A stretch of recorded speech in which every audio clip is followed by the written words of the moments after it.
सबसे पहले एक छोटा सा आर्टिकल है, इसको मैं कवर करूंगा। इससे आप लोग को ये पता चलेगा कि हमारे देश के अंदर में जो टेलीकॉम सिस्टम है वो किस तरीके से काम करता है, और इस कहानी के पीछे बहुत बड़ा योगदान है हमारे देश के अंदर में रिलायंस जियो का। बड़ा एरिया कंट्रोल करने वाला है आज की डेट में जियो।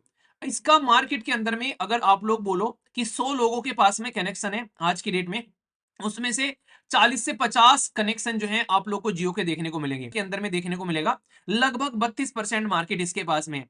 केरला के अंदर में यहाँ पर पहले इसका काफी अच्छा खासा था, अब इसका ड्रॉप हुआ है, तो ये बताने की कोशिश की जा रही है। अब बात करते हैं अपने जिगर के टुकड़े के बारे में, ठीक है। ये है बीएसएनएल।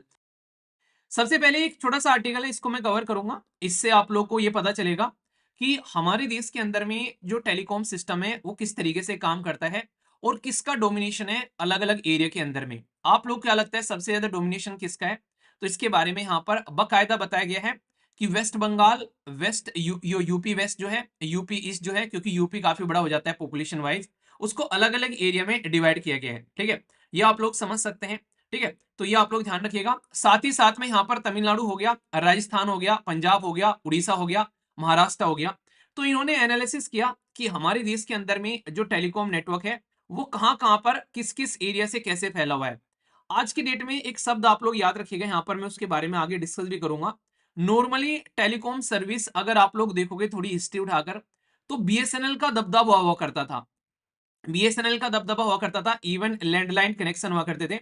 मुझे अभी भी याद है हमारे घर पर कोई फोन नहीं था और पड़ोस में फोन हुआ करता था। पड़ोस में प्रधान का घर था थोड़ा सा आगे चल के, तो गांव में प्रधान के घर पर फोन लगा था सबसे पहले। तो प्रधान के घर का नंबर जो है वो लगभग हमारे सारे एरिया में उन्हीं का नंबर बटा हुआ था। तो किसी की कॉल आती थी तो आवाज लगाई जाती थी वहां से कि आपका फोन आ गया है, फोन सुन लो। तो ये चीजें समझ सकते हैं। वो भी टाइम आप लोगों को याद होगा दोस्तों कि जब इंटरनेट आया मार्केट के अंदर में, तो 1 महीने के लिए 1 जीबी का डेटा इस्तेमाल किया करते थे।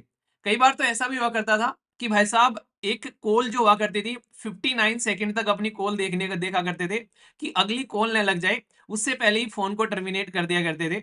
ये भी टाइम आप लोगों ने शायद फील किया होगा, आई डोंट नो, पर लेकिन हाँ ये चीजें मैंने तो बड़ी फील की है, ठीक है। तो भाई साहब ये उस टाइम पर था कि भाई इंटरनेट कितना महंगा था, कॉलें कितनी महंगी हुआ करती थी। मतलब ऐसा था कि 1 मिनट के अंदर ही बात निपटा लो फटाफट। तो ये सारी चीजें देखने को मिलती थी। पर लेकिन आज के टाइम पर क्या कुछ ऐसा है? आज के टाइम पर चीजें कंप्लीटली शिफ्ट हो चुकी हैं। आज के टाइम पर आप लोग जो हो फ्री कॉल की फायदा उठा रहे हो, फ्री आप लोग रिसीविंग का फायदा उठा रहे हो। ऐसा भी था कि पहले दूसरे एरिया में जाओगे तो आप लोग की रोमिंग लग जाएगी, और रोमिंग के टाइम पर बड़ी दिक्कत देखने को मिला करती थी। तो वो भी टाइम था, यहाँ पर वो एक अलग एंगल आप लोगों को देखने को मिलता था। पर आज की डेट में ऐसा कुछ भी नहीं है। तो ये जो रिवॉल्यूशन आया जिसकी वजह से आज की डेट में इतना कुछ देखने को मिल रहा है कि आप लोग जो पहले 1 जीबी का डेटा जो था वो आप लोग पूरे महीने चलाया करते थे, अब आप लोग एक एक दिन में 2-2 ढाई-ढाई जीबी जो है वो निपटा देते हैं, चट कर जाते हैं। तो ये कंडीशन आज की डेट में आप लोगों को देखने को मिलती है। और स्पीड भी इतनी खतरनाक हुआ करती थी उस टाइम भाई साहब। एक बार कोई कोई वेबसाइट खोल ले या फिर कोई अपना कोई यूट्यूब वगैरह कुछ खुल जाए, तो भाई ऐसे घुमा करता था, ऐसे घुमा करता था कि पता नहीं खुलेगा कि नहीं खुलेगा। वो कंडीशन हुआ करती थी। तो सिचुएशन ऐसी थी। पर आज की डेट में कहानी कुछ और ही है, और इस कहानी के पीछे बहुत बड़ा योगदान है हमारे देश के अंदर में रिलायंस जियो का। रिलायंस जियो एक ग्राउंड लेवल पर जो रिवॉल्यूशन लेकर आया, इसकी वजह से आप लोग अगर ढंग से समझेंगे कि क्या क्या डायमेंशन चेंज हुई, तो आप लोग रियलिटी में सरप्राइज हो जाएंगे। ये कोई ऐसा नहीं कि हमारे देश के अंदर में जब 3G और 4G के कनेक्शन आने हुए स्टार्ट हुए, तो ऐसा नहीं कि भाई साहब ओनली इंटरनेट आ गया बस, हाँ इतने से ही चीजें रुक गई।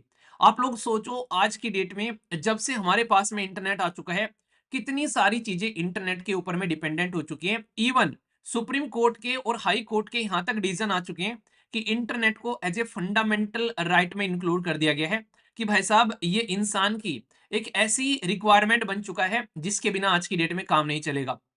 तो ऐसी चीज जब एक ऐसी रिक्वायरमेंट बन जाए कि जिसके बिना काम ही ना चले, तो सोच के देखो क्या वो किसी एक इंसान के हाथ में होनी चाहिए कि भाई जियो लेकर बैठ गया या फिर एयरटेल लेकर बैठ गया।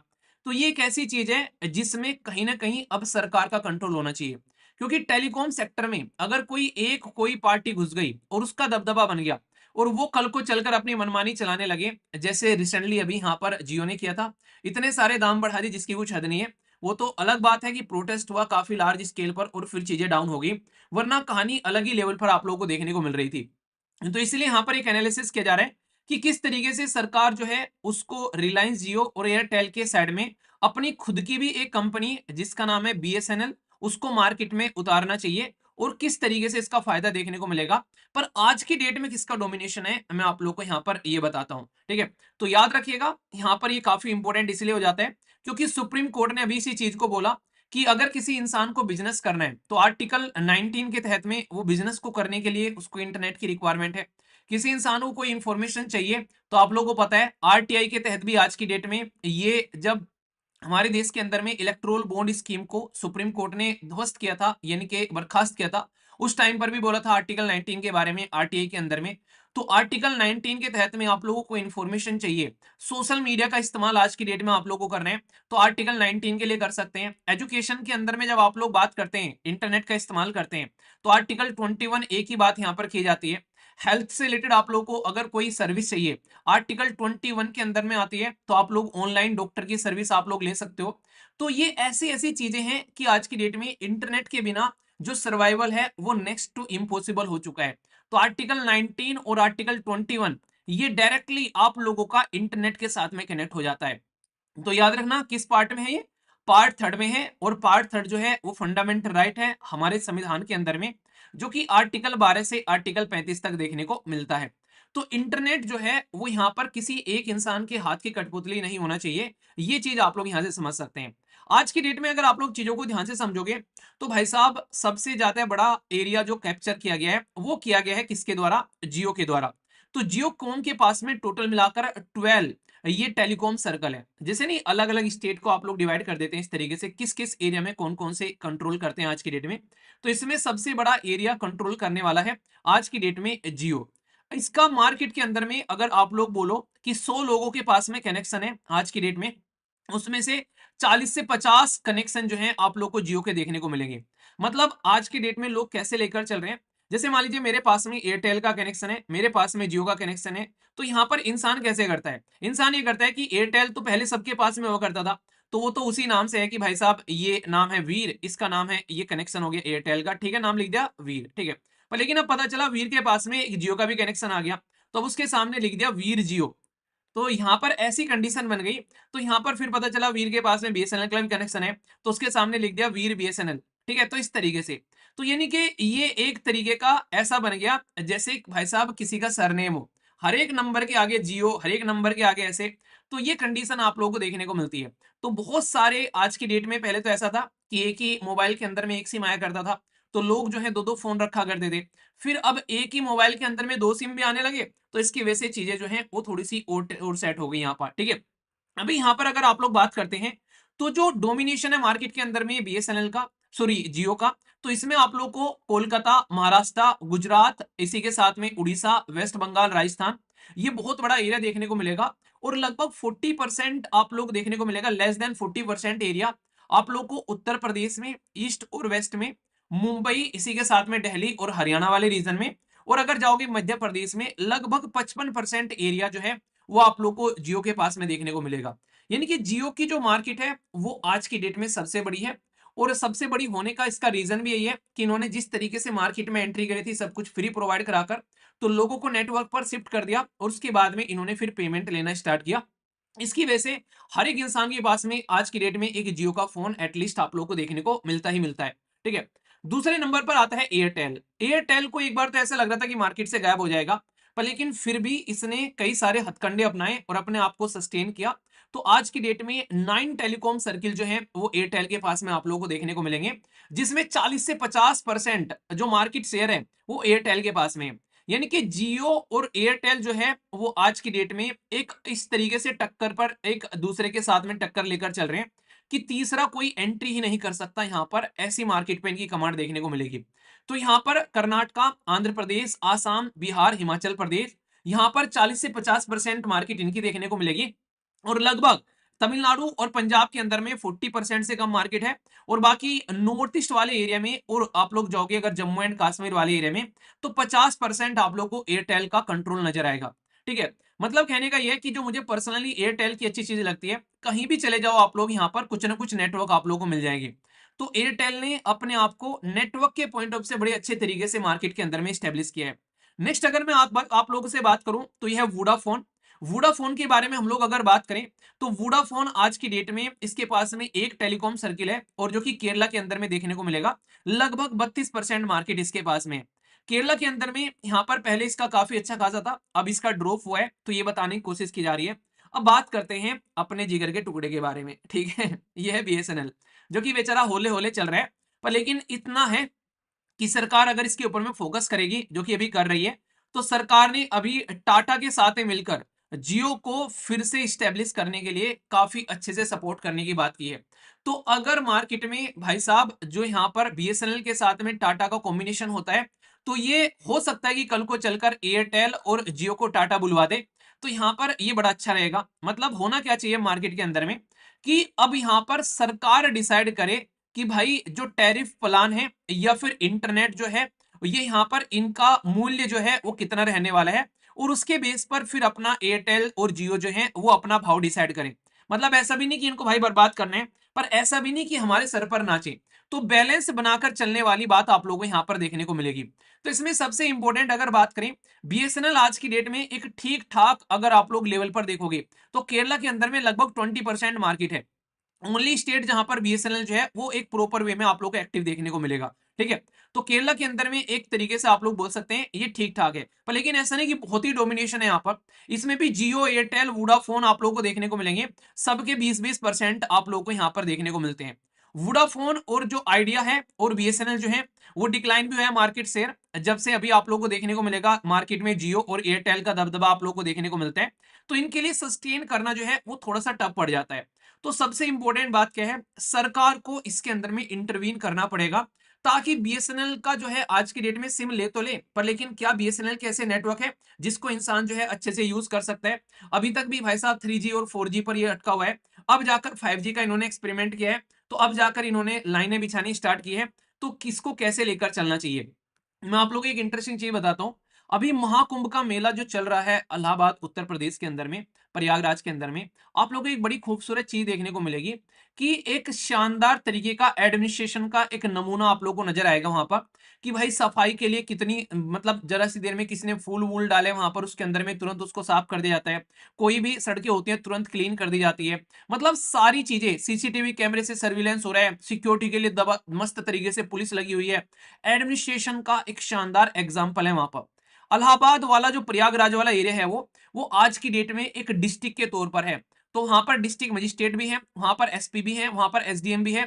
तो उसको पूरा एक डिस्ट्रिक्ट यूनिट की तरीके से पूरा वहां पर आप लोगों को देखने को मिलता है कि इसको एक डिस्ट्रिक्ट क्रिएट किया गया था। तो मतलब वही सरकार है, वही पुलिस है, वही सारा का सारा एडमिनिस्ट्रेशन है। वो जब इतना शानदार एडमिनिस्ट्रेशन कर सकता है, तो नॉर्मल एरिया में इतना शानदार एडमिनिस्ट्रेशन देखने को नहीं, क्यों नहीं मिलता है। तो इसको कहते हैं कि भाई पॉलिटिकल विल, यानी कि इच्छा नहीं है करने की, वरना करने पर आए तो क्या नहीं कर सकती है सरकार। उसका जीता जागता उदाहरण है महाकुंभ के मेले का एडमिनिस्ट्रेशन। इक्का दुक्का कुछ इंसिडेंट होते हैं वो एक अलग बात है, वरना एडमिनिस्ट्रेशन काफी शानदार आप लोग को देखने को मिलेगा। तो ये कंडीशन आप लोग समझिए। अब यहां पर अगर कल को चाहे तो क्या ये बीएसएनएल को भाई साहब उठा नहीं सकते हैं, ये उठाकर बीएसएनएल को ऐसी जगह रख देंगे कि एयरटेल और जियो रोते हुए नजर आएंगे, क्योंकि सरकार के पास में कोई रिसोर्सेज की लिमिटेशन नहीं है। ये कंपनी सरकार के सामने टिक सकती है क्या? कहीं तक भी नहीं टिक पाएगी। तो बकायदा खुद सरकार ने बीएसएनएल का गला घोटा है आराम आराम से। अगर चीजों को आप लोग समझने की कोशिश करोगे, अगर सही तरीके से चीजों को लेकर चला जाता, तो आज की डेट में एक प्रॉपर प्रेजेंस होती मार्केट के अंदर में बीएसएनएल की भी।